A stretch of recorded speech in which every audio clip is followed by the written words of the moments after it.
नमस्कार नमस्कार मित्रांनो, व्हिडिओ क्रमांक 4मध्ये आर्थिक साक्षरता कोर्सच्या व्हिडिओ क्रमांक 4मध्ये आपलं सर्वांचं या ठिकाणी हार्दिक स्वागत. आत्तापर्यंत आपण व्हिडिओ क्रमांक 1, 2, 3मध्ये प्रामुख्याने प्रास्ताविक ओळख व्हिडिओ क्रमांक 1मध्ये पाहिले. व्हिडिओ क्रमांक 2मध्ये जे अतिशय महत्त्वपूर्ण संकल्पना आहेत त्यामध्ये नेटवर्थ, कॅश फ्लो हे बघितलेले आहेत. आणि तिसऱ्या व्हिडिओमध्ये अतिशय महत्त्वपूर्ण जीवनाच्या दृष्टिकोनातून जे काही विविध घटक आहेत, अन्न, वस्त्र, निवारा आणि त्यावर होणारा गैरखर्च आणि त्यावरती नियंत्रण कसं प्रस्थापित करू, हेल्थ इन्शुरन्स, टर्म इन्शुरन्स याबाबत आपण सविस्तर चर्चा केलेली आहे. त्या दृष्टिकोनातून तुम्ही सर्वजण गांभीर्य आहात. मला बऱ्याच जणांनी या ठिकाणी वैयक्तिक मेसेज करून त्याबद्दल माहिती घेण्याचा प्रयत्न केलेला आहे. त्याबद्दल मी माझ्या या कोर्सचा काही ना काही उपयोग होतो आहे याचा मला खूप या ठिकाणी अभिमान वाटतो आहे. त्यामुळे आपण व्हिडिओ क्रमांक 4मध्ये आपण पुढे जाणार आहोत. त्यामध्ये प्रामुख्याने व्हिडिओ क्रमांक 4मध्ये आपण म्युच्युअल फंड, गुंतवणुकीचा पर्याय या संदर्भात आपण म्युच्युअल फंड या ठिकाणी आपण विचार करणार आहोत. त्याच पद्धतीने म्युच्युअल फंड कसा गरजेचा आहे. आता माझं या ठिकाणी सर्वात अगोदर असं एक मत आहे की बरेचसे नवयुवक असतील, बरेचसे लोक असतील, हे शेअर मार्केटमध्ये गुंतवणूक करण्यासाठी प्रयत्न करत असतात. बरेच माझे मित्र, नातेवाईक यांनी आत्तापर्यंत शेअर मार्केटच्या संदर्भामध्ये वेगवेगळे अकाउंट ओपन केलेले आहेत. आणि अकाउंट ओपन केल्यानंतर सर्वात अगोदर ते बँक निफ्टी त्याच पद्धतीने इंट्राडे यामध्ये गुंतवणूक करतात. आणि यामध्ये केलेली जी काही गुंतवणूक असते, ही गुंतवणूक ज्यावेळेस ते फसतात त्यावेळेस ते व्यक्ती इक्विटी स्टॉकमध्ये गुंतवणूक करतात. आणि इक्विटी स्टॉकचं त्यांना नॉलेज कमी प्रमाणात असतं आणि त्यामध्ये सुद्धा त्यांना व्यवस्थित त्या ठिकाणी यशस्वी होत नाहीत. त्यानंतर ते म्युच्युअल फंडकडे वळत असतात. तर माझं या ठिकाणी आपण उलट्या दिशेने प्रवास करतो, परंतु आपण प्रवास कशा पद्धतीने करावा हे आपण आत्तापर्यंत बघितलेलं आहे की डायरेक्ट आपण गुंतवणूक करण्याचा प्रयत्न करू नये. वेगवेगळ्या स्टेप्स, वेगवेगळ्या पायऱ्याने आपण त्या ठिकाणी जाणं गरजेचं आहे. सर्वात अगोदर आपण आपलं कुटुंब असेल, आपण स्वतःचं हेल्थ असेल, हे आपण त्या ठिकाणी स्वीकार करण्याचा आपण प्रयत्न करणं गरजेचं आहे. तरच पुढील गुंतवणुकीच्या पर्यायाकडे आपण लक्ष देणं गरजेचं आहे. आपल्याला सर्वांना हेल्थ इन्शुरन्स असेल, टर्म इन्शुरन्स असेल, वैयक्तिक शिक्षण असेल, यानंतर गुंतवणूक संदर्भात महत्त्वाची गोष्ट म्हणजे म्युच्युअल फंड होय. अतिशय महत्त्वाची संकल्पना आहे. म्हणजे आपण टर्म इन्शुरन्स, हेल्थ इन्शुरन्स ही सुद्धा एक प्रकारची गुंतवणूक आहे, हे आपण लक्षात घेणं गरजेचं आहे. कारण आपल्याला एखादा आजार झाला तर आपल्याला जो काही खर्च असणार आहे तो खर्च आपल्याला त्या हेल्थ इन्शुरन्स म्हणून आपल्याला भागवता येणार आहे. म्हणजे आपली बचतीला त्या ठिकाणी धक्का पण लागणार नाही. तर म्युच्युअल फंड म्हणजे काय या संदर्भात आपल्याला बऱ्याच जणांना माहिती आहे. टी व्हीमध्ये आपण बऱ्याच वेळेला जाहिरात बघतो, म्युच्युअल फंड सही है. परंतु त्यामध्ये गुंतवणूक करत असताना काळजीपूर्वक गुंतवणूक करावी आणि तज्ज्ञ व्यक्तीचा त्या ठिकाणी सल्ला घ्यावा असंसुद्धा खाली त्या ठिकाणी मध्ये त्या ठिकाणी सांगितलेलं असतं. त्याच पद्धतीने म्युच्युअल फंड म्हणजे काय याविषयी आपण या व्हिडिओच्या माध्यमातून चर्चा करणार आहोत.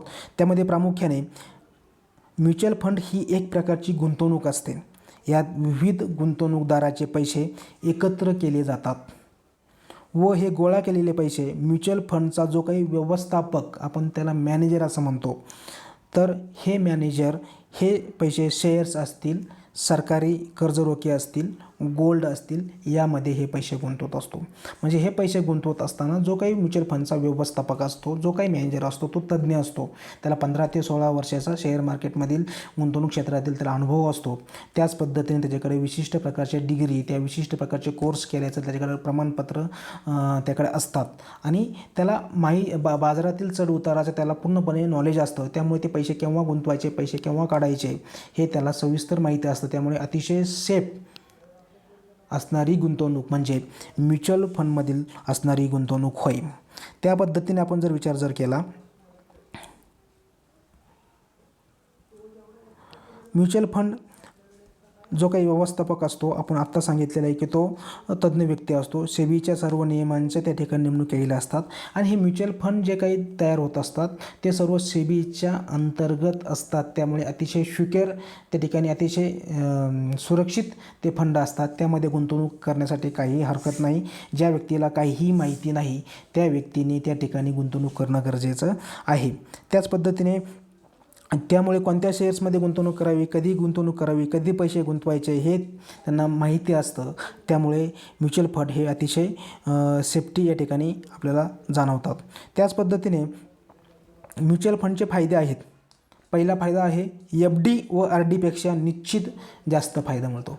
आपण जर पाहिलं असेल तर FD असेल, RD असेल, याला व्याजदर बघितला असेल तर नॅशनलाइज बँकेमध्ये आपल्याला 3 ते 4% आपल्याला व्याजदर भेटतं. परंतु आपण महागाई दर बघितला तर 6 ते 7% महागाई दर असतो. त्यामुळे आपण जी काही गुंतवणूक करतो ती गुंतवणूक महागाई दराला बीट करणारी गुंतवणूक नसते.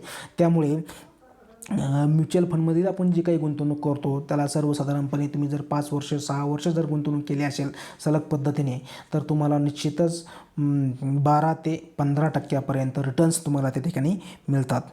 त्यामध्ये म्युच्युअल फंडमध्ये दीर्घकालीन गुंतवणुकीमध्ये जास्त फायदा होतो. तुम्ही जेवढी जास्त दीर्घकालीन गुंतवणूक कराल तेवढा तुम्हाला त्या ठिकाणी फायदा होणार आहे. म्युच्युअल फंडमध्ये गुंतवलेले पैसे हे त्या फंडाचा जो काही व्यवस्थापक असतो हा मार्केटचा अभ्यास करून त्यामध्ये पैसे गुंतवतो आणि त्याच पद्धतीने वेगवेगळ्या कंपनीमध्ये ते पैसे गुंतवले जातात. त्यामुळे एखाद्या कंपनीचा जरी भाव जरी कमी आला तरी जास्त फरक पडत नाहीत. त्यामुळे त्या विविधता असते म्युच्युअल फंडमध्ये. त्यामुळे अतिशय सेफ्टी, अतिशय सुरक्षित असं म्युच्युअल फंड आपल्याला सांगता येणार आहे. ज्यांना अजिबात काही माहिती नाही परंतु गुंतवणूक करण्याची इच्छा आहे त्यांनी म्युच्युअल फंडमध्ये गुंतवणूक करणं केव्हाही फायद्याचे असेल. एखाद्या जास्त किमतीचा शेअर्स असेल किंवा शेअर्समध्ये सुद्धा आपण आपला काही भाग त्या ठिकाणी खरेदी करू शकतो. त्याच पद्धतीने ज्या व्यक्तीला शेअर मार्केटमध्ये गुंतवणूक करण्याची इच्छा आहे पण त्यांना त्याबद्दल काहीच माहीत नसतं किंवा वेळ नाही त्यांच्यासाठी म्युच्युअल फंडमधील गुंतवणूक ही केव्हाही फायद्याची ठरणार आहे, केव्हाही फायद्याची ठरणार आहे. आणि आत्तापर्यंतचा आपण जर इतिहास जर पाहिला तर 5 वर्षातील म्युच्युअल फंडमधून आपल्याला सगळ्याच म्युच्युअल फंडमध्ये 15%पेक्षा जास्त रिटर्न त्या ठिकाणी प्रत्येक म्युच्युअल फंडने दिलेले आहेत. कमीत कमी 15% आहेत.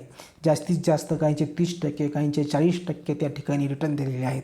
म्हणजे 5 वर्षात तुम्हाला जर 15% तुम्हाला रिटर्न मिळत असतील तर तुम्ही तुमच्या महागाई दराला बीट करून परत तेवढीच रक्कम तुम्ही त्या ठिकाणी कमवू शकतात हे आपल्याला या ठिकाणी समजलेलं असेल. त्याच पद्धतीने म्युच्युअल फंडचा आपण जर विचार जर केला तर म्युच्युअल फंड हे अतिशय सिक्युअर आहे. म्युच्युअल फंड मध्ये गुंतवणूक करत असताना आपण त्या ठिकाणी आपलं एक डीमॅट अकाउंट असणं गरजेचं आहे आणि हे डीमॅट अकाउंट वेगवेगळ्या ठिकाणी आपण ओपन करू शकतो. त्यामध्ये मग SBI असेल, कोटक असेल, ICICI असेल, कॅनरा असेल किंवा त्याच पद्धतीने एंजल वन असेल, झिरोदा असेल, मोतीलाल ओसवाल असेल, शेर खान असेल, बोनांजा असेल, अशा किंवा 5 पैसा असेल, अशा वेगवेगळ्या भरपूर कंपन्या की ज्या पद्धतीने आपण बँका आहेत त्याच पद्धतीने ह्या डीमॅट अकाउंट ओपन करणाऱ्या ह्या वेगवेगळ्या ब्रँचेस असतात आणि याला सर्वपणे सेबीची मान्यता असते. सेबीच्या अंतर्गत हे सर्व कंपन्या काम करत असतात. त्यामुळे अतिशय सेफ, अतिशय सुरक्षित या ठिकाणी आपल्याला ही गुंतवणूक म्हणता येणार आहे. प्रत्येकाचं डीमॅट अकाउंट असेलच, नसेल तर तुम्ही ते डीमॅट अकाउंट काढून डिजिटल पद्धतीने म्युच्युअल फंडमध्ये जर तुम्ही गुंतवणूक केली तर तुम्हाला निश्चितच त्यामध्ये फायदा होणार आहे. कारण आपण बघितलेलं आहे की FD RD वगैरे करून त्यामध्ये तुम्हाला जास्त त्यामध्ये बेनिफिट भेटणार नाही. त्याच पद्धतीने गोल्ड असेल तर गोल्ड आपण खरेदी करत असताना फिजिकल गोल्ड खरेदी करतो. त्यामध्ये सोन्याची गडणावळ असते, खर्च असतो, वेगवेगळ्या प्रकारचा घट असते. परंतु त्या दृष्टिकोनातून आपण गोल्ड आपण खरेदी करू शकतो. जे काही गव्हर्नमेंटचे बॉन्ड असतात, गोल्ड बॉन्ड असतात, आपण त्यामध्ये खरेदी करू शकतो. परंतु तुम्हाला हे गोल्ड बॉन्ड बऱ्याच जणांना माहितीच नाहीत. कारण गोल्ड बॉन्डमध्ये हे 24 कॅरेटचं सोनं असतं. त्यामध्ये कुठल्याही प्रकारचा घट वजावट नसते.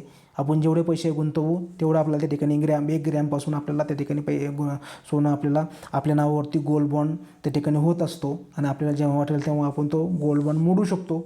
त्यातून आपल्याला निश्चितच फायदा होतो. हे आपल्याला बऱ्याच जणांना माहिती नाही या संकल्पना. त्यासाठी आपलं डीमॅट अकाउंट असणं गरजेचं आहे.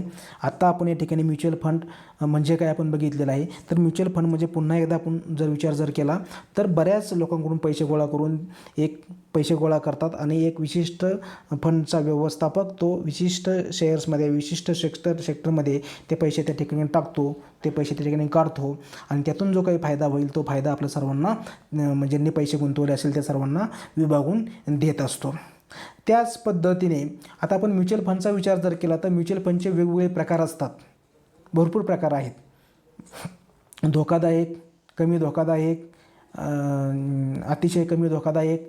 जे फंड धोकादायक असतात त्यामध्ये फायदा जास्त असतो, रिस्क जास्त असते. मध्यम स्वरूपात फायदा कमी असतो, रिस्क मध्यम स्वरूपाची असते. आणि कमी याच्यामधले फायदा कमी असतो, रिस्क पण कमी असते. आपण जर विचार केला तर इक्विटी आहे, डेप्ट आहे किंवा बॅलन्स म्युच्युअल फंड आहेत. यामध्ये प्रकार आहेत. त्याच पद्धतीने इक्विटीमध्ये सुद्धा large cap, mid cap, small cap, multi cap. त्याच पद्धतीमध्ये बॅलन्समध्ये हायब्रिड फंड आहे. त्याच पद्धतीने डेप्ट फंड आहे. डेप्ट फंड म्हणजे पूर्णपणे कर्ज रोख्यावरती अवलंबित असणारा किंवा सरकारी गोल्ड बॉन्डमध्ये गुंतवणूक करणारा फंड. अतिशय सेफ फंड आहे. सरासरी 7 ते 8% तुम्हाला त्यातून रिटर्न्स भेटतात. त्यामध्ये नुकसान जास्त प्रमाणात नसतं, रिस्क अजिबात नसते, फायदा हा लिमिटेड असतो. परंतु इक्विटी फंड असतील, बॅलन्स फंड असतील त्यामध्ये तुम्हाला फायदा जास्त असतो, रिस्क जास्त असते. त्यामुळे आपली जर रिस्क असेल तर आपण त्या ठिकाणी गुंतवणूक करणं गरजेचं आहे. किंवा आपल्याला वाटत असेल की आपला पैसा डुबवू शकतो तर आपण त्या ठिकाणी डेप्ट जे काही फंड आहेत त्या फंडमध्ये आपण गुंतवणूक करणं गरजेचं आहे. तर अशा पद्धतीने आपण ह्या व्हिडिओमध्ये म्युच्युअल फंड, आत्ता काळाची गरज झालेली आहे की प्रत्येकाने आपला म्युच्युअल फंड त्या ठिकाणी 100 रुपयापासून 200 रुपयापासून सुरू करणं गरजेचं आहे. तर आपण ती संकल्पना म्युच्युअल फंडमध्ये पाहिलेली आहे. आता पुढील व्हिडिओमध्ये आपल्याला म्युच्युअल फंडचे जे काही प्रकार आहेत त्या प्रकाराविषयी आपण त्या ठिकाणी चर्चा करणार आहोत. तोपर्यंत आपण या व्हिडिओमध्ये या ठिकाणी विराम घेऊया. तोपर्यंत थांबूया. धन्यवाद.